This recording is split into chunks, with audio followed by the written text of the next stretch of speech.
نوتدونی اولین فروشگاه نوت موسیقی در ایران.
سلام دوست من، شما پیشنمایش این آموزش رو مشاهده کردید.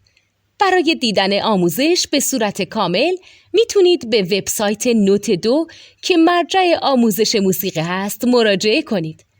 همچنین برای تهیه نوت موسیقی مرتبط با این آموزش هم میتونید به وبسایت نوتدونی که بزرگترین آرشیو نوت موسیقی در ایران هست مراجعه کنید.